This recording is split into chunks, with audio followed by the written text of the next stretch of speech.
మామూలుగా పొలిటీషియన్ చూస్తుంటాం పైనుంచి కిందకి ఏసే నానా హడావిడి హంగామా. వాళ్ళ చుట్టూ ఉండేది అని. ముఖ్యంగా మా లాంటి ఫ్యాక్షన్ ప్రాంతంలో అయితే ఇంకా ఎక్కువ ఉంటది ఆ హడావిడి. అవును. So, though I'm coming from పొలిటికల్‌గా ఉండి ఫ్యాక్షన్ వల్ల బాధించబడ్డ కుటుంబం నుంచి వచ్చినా గానీ, సరే వాళ్ళకి జరిగిన పద్ధతిలో ఆ రోజు పరిస్థితుల రీత్యా వాళ్ళు ఆ విధంగా తయారయ్యుంటారు. ఆ విధంగా వాళ్ళు గ్రోన్ అప్ అయ్యుంటారు. No one are born as a criminals or no one are born as a factionist. పరిస్థితుల ప్రభావితం వల్ల వాళ్ళు జరుగుతున్న క్రమము.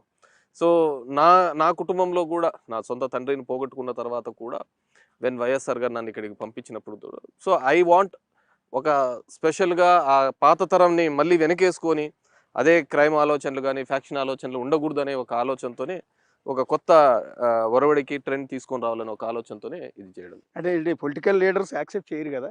మీకన్నా సీనియర్లు ఉంటారు, మీ పార్టీ వాళ్ళు ఉంటారు, పక్క పార్టీ వాళ్ళు ఉంటారు. మీరేమో సినిమా హీరోలా కనపడుతూ ఉంటే వాళ్ళేమో పక్కా పొలిటీషియన్ లాగా ఉంటారు. వాళ్ళు చూసి మిమ్మల్ని ఎప్పుడల్లా అభ్యంతరం కానీ సజెషన్ కానీ చేశారా, ఇలా ఉండొద్దు పొలిటీషియన్ అంటే అని? అలా ఏం లేదండి. పొలిటికల్ సినారియో అంటే అందరికీ ఒక ఒక